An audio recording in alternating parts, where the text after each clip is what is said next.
Magandang umaga po sa inyo, Sir Lance. Si Xander po ito at si Angel. Good morning po. Hello, good morning. Good morning, Xander, and good morning, Angel. Ayun, maraming salamat po sir sa inyo pong pagpapaunlak sa ating programa. Una po sa lahat, para po dun sa mga baka po hindi pa po kayo nakita on Facebook, kayo po ay nagtuturo din po ba sa ang paaralan po? Yes, no, I'm teaching at the Graduate School of Philippine Women's University sa Taft. Ayun, opo. Kaya po namin kayo sir tinawagan kasi po actually gusto sana namin ipaseto last year, no? Kaya lang nga po nagkaroon ng mga conflict. Kayo po kasi ay nag-trending nung nakaraang taon dahil meron po kayong post sa social media na parang Yes. pag-amin na kayo po ay psychologist and nagte-take po kayo ng mga gamot bilang gamot naman po sa inyong mental health. Kayo na po ang magsabi, sir. Yes, so around July last year, no, pinost ko na I'm a psychologist. Meron akong education for mental health. I help people deal with trauma, depression, anxiety. Um, pero ako mismo bilang psychologist, pinagdadaanan yung mga bagay na yun, no? And it is my way kasi para ma-break yung stigma na kaming mga psychologist ay tao din, no? Na may mga pinagdadaanan. Kasi kung psych major ka, kung psych graduate ka, marami kang maririnig na mga sinasabi ng mga tao na psych ka pa naman, pero bakit ka ganyan? Parang ganon. No? So I want to break the stigma around that. No? And ang ganda nung naging pagtanggap ng mga tao dun sa post na yon na hindi ko inaasahan na ganun yung magiging pagtanggap ng tao. Opo. Sir, so nung bago nyo po i-post yun na nag-trending nga po sa social media, ano po yung kinatatakutan nyo pong reaksyon ng mga netizens? Mm.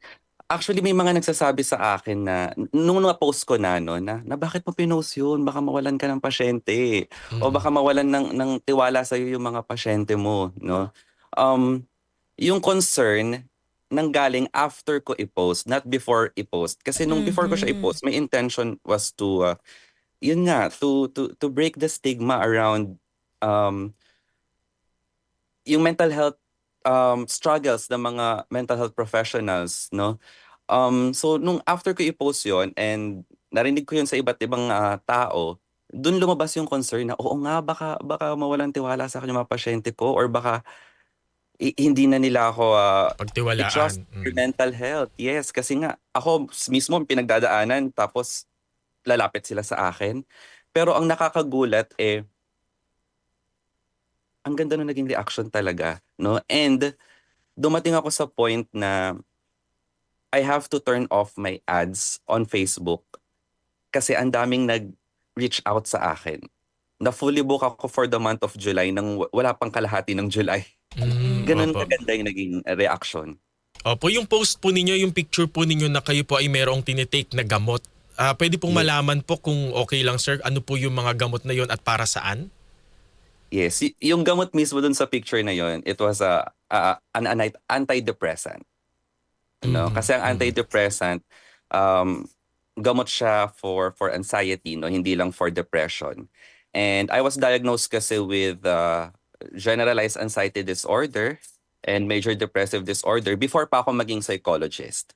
So before pa ako maging psychologist, alam ko na yung proseso ng psychiatric consultation, ng psychotherapy, no? So medyo aware na ako diyan. Aside from antidepressant, I also take anti-anxiety drugs and antipsychotic, no? Although hindi naman ako psychotic, prescribe lang yun ng doctor ko for me, just to parang add-on lang sa antidepressant. Pero how are you today, Sir Lance? Okay ka na ba at tuloy-tuloy pa ba yung Super pag-inom mo okay. ng gamot? Yes, super okay, no? Siguro huling nagka-episode ako, matagal na, more than a year na. Sa ngayon, sobrang stable, continuous ang psychotherapy ko, continuous ang psychiatric consultation. I am very stable to take care of my patients. Opo. Sir, kasi ho, parang merong stigma rin nga po no ngayon na pagka raw po ikaw ay nagpatingin sa psychiatrist o sa psychologist, yung alam mo na parang, ay, mga siratuktok niyan, may problema yan. Yung mga ganun pong stigma, papaano po natin yun mabibreak po? Actually, isa yun sa mga goals ng aking post, no? Na hindi ibig sabihin nagpapatingin ka sa psychiatrist, sa psychologist ay baliw ka, no? Hindi gano'n ang ibig sabihin nun. Kasi, um, especially sa psychologist, no? Pag nagpatingin ka kasi sa psychologist, pwedeng mga everyday problems na nahihirapan kang i-navigate, no? At kailangan mo ng guidance ng professional. Pwede yun eh. Hindi naman ibig sabihin na psychotic ka na bago ka magpatingin, no? Kasi yung pagpapatingin sa mga mental health professional, pwede rin siyang preventive strategy, no? Bago pa Yes. tayo umabot dun sa point na sinasabi nilang, as much as I don't want to use this word, baliw, pero bago pa tayo umabot dun sa sinasabi nilang point na yun, magandang preventive measure din yung magpa-check up na tayo, magpatingin, kumausap ng mga mental health professionals. Yeah. Mm. Sir, marami kasi sa atin na parang kinakaya lahat ng problema. Okay, so kailan yung parang turning point na sasabihin natin na okay, kailangan ko na talaga ng tulong, ng profesional na tulong? Alam mo, napaproud naman ako dun sa mga taong kinakaya nila, no, ng sarili lang nila. That means they're strong, no? When it comes to mental health kasi multifactorial yan eh, no. Yung iba, they are more vulnerable to develop mental health conditions. Yung iba naman kahit anong problema ang iba to mo eh malakas talaga sila, strong talaga sila. Pero para malaman mo kung kailangan mo na talaga tulong ng tulong ng isang mental health professional, you have to assess yourself eh. Number one, so work, no? Um, Nagagawa mo pa ba ng maayos yung trabaho mo? Nagiging productive ka pa ba sa trabaho mo? Or naaapektuhan na because of your emotions? No? Pangalawa, sa relationships. No? Kung meron kang partner, no? Okay pa ba yung relationship nyo? Kung sa family mo, okay pa ba? Or lagi na kayong nag-aaway dahil sa emotions mo? Or dahil sa pinagdadaanan mo? Baka kailangan mo na ng tulong. So kailangan mong i-assess yung tinatawag nilang functionality, no? Dysfunctional ka na ba? Nagagawa mo pa ba yung responsibilities mo? Kung hindi na, baka mas mainam na lumapit ka na sa isang mental health professional. Opo, yung iba kasi sir parang kailangan lang nila ng break. Kailangan lang nilang mag-reconnect sa halimbawa sa nature, 'di ba? So paano natin masasabi na yung point na yon na parang hindi na talaga kaya. Pero at the same time na parang nahihiya ka, may duda ka, at the same time wala ka ring pera, wala kang kakayahan. So paano yung mga ganong sir, mga problema? Kasi marami naman tayong coping strategies na pwedeng gawin yun. Katulad nga nung nasabi mo na reconnect with nature, tapos pwede rin tayong mag-reconnect with our old passions, di Correct. ba? Reconnect with our friends, no, family, reconnect with your spirituality, with your religion, no? Pero kapag lahat yun ginawa mo na, but still mabigat pa din at mabigat to the point na nahihirapan ka ng kumilos, nahihirapan ka ng gawin yung responsibilities mo, nandun na. Marami tayong mga free mental health resources, no? It's just one Google away, no? Mm-mm. Kung kayang magbayad, of course, mas mainam din na mag-invest tayo for our mental health. Pero kung walang kakayahan magbayad, meron din naman mga free resources. Kung hindi na talaga kaya, nandyan ang NCMH crisis hotline, no, na pwedeng tawagan, especially kung nasa crisis situation ka. Like for example, kung meron ka ng tendency to do, alam mo na, self-harm, yan, no? And of course, kung nandyan na talaga yung urge na, if I can say this, no, magpatiwakal, you can always go to the nearest emergency room because suicide is a medical emergency. Opo. At nabanggit din niyo po yung religion. Ano ang masasabi ninyo na minsan ho kasing ibang mga pasintabi po, wala pong offense na nais kaming i-broadcast dito. Pero meron ho kasing mga leaders na o kaya po yung ating mga elders sa simbahan, sa religion na parang wala yung depression na yan. Parang magdasal ka lang ng ganito o parang magpabasbas ka lang kay Father, mag-confess ka lang, masosolusyonan Lalo yan. na nung panahon nila, partner, Oo, yung mga nakakatanda. Ay, wala namang ganyan-ganyan correct. sa amin dati. Ano ho yung mapapayo nyo po sa ganun, sir? Una, naiintindihan ko kung saan sila nanggagaling, no? Especially yung mga sinabi nyo ngang elders. Kasi nung panahon nila hindi pa naman ganito ka-open, no? Kung gaano tayo ka-open right now. Yung religion kasi or spirituality, it is a great protective factor, no? Sa mga researches, lumalabas na yung mga taong relihiyoso or mataas yung spirituality nila, hindi sila ganun kabilis tamaan ng mga mental health problems, no? Ganun pa man, yung religion, yung spirituality o yung sinabi nilang magdasal ka lang, hindi siya gamot, no? Okay. Hindi natin yun pwede sabihin sa mga tao na, especially yung mga hindi naman relihiyoso, na magdasal ka lang, no? Kasi lalo lang naka-invalidate yun eh. At pag na-invalidate sila, lalong bababa yung moral, no? Tapos pag bumaba yung moral, lalong masisira yung mental health nila, no? So naiintindihan ko kung saan sila nanggagaling kasi siguro during their time, yung religion is well, maybe because they are religious, no? Kaya feeling nila yung religion makaka-heal. But again, it's a great protective factor, not a medication. Hindi siya Okay. gamot, So, again. parang pwede hong pagsabayin. Wala namang masama. Walang masama, of course. Oo, kung kaya mo magdasal ka, no? But at the same time, you can also see a therapist.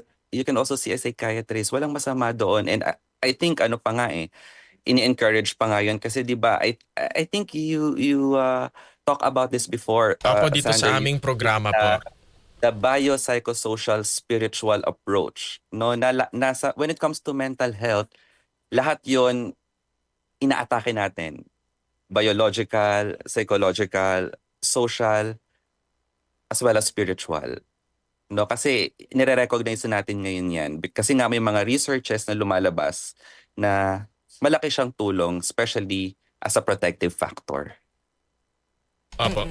Makakatulong din po ba, Sir Lance, sa ating mental health, yung parang digital detox? Yung halimbawa, titigil ka muna sa paggamit ng social Facebook. media, oo, yung ganyan. Kasi minsan, pag yung mga napapanood mo, nababasa mo, minsan nakaka-trigger din po ito di ba? Yes, oo, lalo na yung social media ngayon kasi yung social media nagde-demand siya sa atin ng ng moral perfection, True. no? Kaya akong patient, no, na sobrang sama ng tingin niya sa sarili niya. Pero nung inopen up niya sa akin yung nagawa niya, hindi naman gano'n kasama. No? Sabi ko, bakit ba ganyan kasama yung tingin mo sa sarili mo? Umiiyak siya, um, dinadown niya yung sarili niya. Sabi niya, I'm wrong. Basta sobrang sama ng tingin niya sa sarili niya. No? Pero yung parang hindi align dun sa ginawa niya. No? Sabi niya, nagbabasa daw kasi siya ng mga forums about that, online forums. And sabi ko, yan kasi yung problema online They demand moral perfection. Lahat naman tayo nagkakamali. Lahat naman tayo may mga mistakes na nagagawa and we deserve mercy. 'Di ba? Kailangan natin ng mercy sa isa't isa at sa sarili natin. We have to offer that mercy sa sarili natin na kailangan natin mas maging pagpatawad sa sarili natin kasi nga hindi naman imposible naman yung dinedemand ng social media na moral perfection because there's no such thing as perfection. So, sobrang makakatulong yung digital detox lalo na kung may pinagdadaanan ka, no? Kasi karamihan kasi ng mga pinagdadaanan ngayon dahil sa social media. Aside from the moral perfection, yung pressure na akala mo lahat ng buhay ng tao puro success lang. Hindi lang naman talaga nila pinopost yung failures Yung nila. totoo. Oo. Doon na nag-start yung comparison. Di ba yung comparison, sabi nga nila, it's a thief of joy. Opo. Kaya ako medyo in-unfriend ko na yung mga sobrang DDS o kaya sobrang kakamping. Oo, tsaka yung parang toxic Oo. na yung pag pinopost sila kung ano-ano. Oo. Kaya Self-care. nag-unfriend ako ng mga ganun eh. Kasi, Or unfollow, para hindi unfollow. halata masyado. Self-care yan, yung pag-unfollow ng mga toxic Yes. na tao sa social media.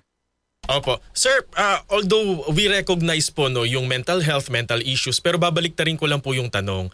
Hindi ho ba masyadong naaabuso na dahilan po, halimbawa ng mga estudyante, na ayun po nagtuturo po kayo, kami rin po nagtuturo na parang masyado bang mahirap yung project na yan? May trabaho kami, working student kami, sabay-sabay, etc. Yung mental health namin. Minsan parang yan yung ginagamit. Ay, opo, para po hindi masyadong pahirapan o alam mo yun, para medyo makalusot sa mababang grade.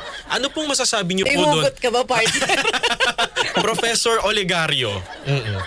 Well, I kinda agree with that, no? Kasi meron talagang mga students na ginagamit yung mental health card para makalusot sa project or para makapag-demand ng extension. Pero kung ikaw ay isang estudyante, alamin mo muna kasi kung ano ba yung responsibilidad mo bilang estudyante. Di ba? Pumasok ka para mag-aral, tapos magrereklamo kapag binigyan ka ng kailangan mong pag-aralan. You have to take responsibility. No? At the same time, kailangan din nating ibalanse. Well, ito naman para sa mga professors like me, mga nagtuturo, kailangan din nating ibalanse kung um, tama pa ba yung binibigay natin o baka naman sobra-sobra na. No? So kailangan tingnan natin both sides eh, yung sides ng mga estudyante at sides ng mga professor, no? And that's why andyan din naman yung mga mental health professionals to assess kung totoo bang naaapektuhan na yung mental health ng isang estudyante. That's why we have 'di ba kasi meron ako mga students na nagpapakita naman talaga ng mental health certificate or medical certificate na pero talaga silang pinagdadaanan, no? And we have to make accommodations for that, lalo na merong patunay. Pero then again, bilang professor, kailangan din nating itanong sa sarili natin, reasonable pa ba yung mga binibigay natin? At bilang estudyante, alamin din natin kung ano ba yung mga responsibilidad natin talaga. No? So, we have to look at both sides. Pero paano po sa mga empleyado naman? Halimbawa, gagamitin ni isa yung parang mental health Mental break. health card. 'Di ba kasi may mga ganun sa gobyerno eh. 'Di ba parang Wellness break. Oo, kumbaga sa mga hanggang kailan pwedeng gamitin or as long as makapag-provide ka ba ng medical certificate, mga ganun po ba, Sir Lance? Um, Based sa experience ko, no, marami na doon akong mga pasyente na meron silang mga boss na very accommodating naman. No, na minsan yung mga boss pa daw nila nagtatanong, kaya mo pa ba? No, kasi napapansin na medyo nagde-decline yung performance, no? Kapag ganun, ako bilang psychologist, nagbibigay ako ng recommendation na maybe 1 week or 2 weeks leave, depende dun sa need nung patient. And then after that, nagiging okay naman sila. No? Kailangan lang talaga ng pahinga. No? And meron na rin tayong mental health law ngayon. No? So meron tayong mental health in the workplace. No? So yung workplace dapat nagpo-provide ng mga accommodations, nagpo-provide ng mental health services para sa kanilang mga empleyado. Para hindi na kailangang umabot dun sa point na diagnosable disorder. No? Kumbaga, prevention is key. Siguro panghuli na lamang po, Sir Lance, kung meron pong isang mensahe o chapter po doon sa inyong libro na Coping Chronicles, gusto nyo pong maalala ng ating mga listeners, ano po yun at paano po nila ito magagamit sa kanila pang araw-araw na pamumuhay? Siguro yung chapter about stress management. No? Kasi we have to manage our stress. Kasi pag di natin na-manage yung stress natin, doon natin marireach yung breaking point, no, na baka umabot na sa diagnosable disorder. We have to manage our stress kasi kahit estudyante ka, mag-aaral ka, o minsan nga kahit tambay ka lang meron kang pagdadaan ng stress. 'Di ba? Hindi yan mawawala. Parte yan ng buhay. So we have to manage that. No? So, nandun sa libro ko kung paano i-manage yung stress, we have to take regular breaks, no? You have to take care of your body, sleep, diet, exercise. You have to be compassionate with yourself. Yung positive self-talk na sinasabi. um, connect with people, connect with your friends, with your family. Huwag mong i-bottle up yung mga nararamdaman mo. And kung di mo na talaga kaya, we are here. Mental health professionals are here. We are here. We are taking care of ourselves kasi it's our responsibility eh. Bilang mental health professional, it's our responsibility to take care of ourselves so that we can take care of our patients. No? Opo. So, yun. Speaking of, saan po ba kayo pwedeng makontak sa mga nakikinig po sa atin ngayon? Baka gusto po kayong makausap po, saan po kayo pwedeng kontakin po, Sir Lance? Okay, so I have a Facebook page, no? Lance Paulo Olegario. Lahat ng transaction ko when it comes to counseling, consultations, therapy ay doon nagaganap, no? And they can also email me at lancepaulo.rpsy@gmail.com. Ano po ito, sir? Parang online po yung consultation or face-to-face po sa inyong clinic? As of now, I only offer online consultations. No, online consultations naman ay proven na effective, safe, and very convenient. Pero kayo po ay Luzon-based. Nandito po kayo sa Luzon. Yeah. Okay. I'm from Manila. From Manila. So yung mga taga Visayas, Mindanao, pwede pa rin po kayong Pwede. makontak. No, I have patients from Cebu, from General Santos, sa dulo ng Pilipinas, no? Opo. Sir Lance, maraming Thank you salamat so po. much. Huwag po kayo magsasawa, Sir Lance. Thank you so much, Sander and Angel. Opo. At yung number po nyo nasa database na po namin pag kailangan po namin ng resource Yeah. person ha. Oo. Andyan lang po kayo. Kinompromiso. Kasi laging si Dr. Camille Garcia. Para may iba naman. Ibang perspective. Tsaka si Sir John Karandang. Ayun. Oo, ayun. Salamat Thank you, po, Sir Lance. Bye-bye. Yeah, good morning. Maraming salamat po si Professor Lance Paulo Oliga.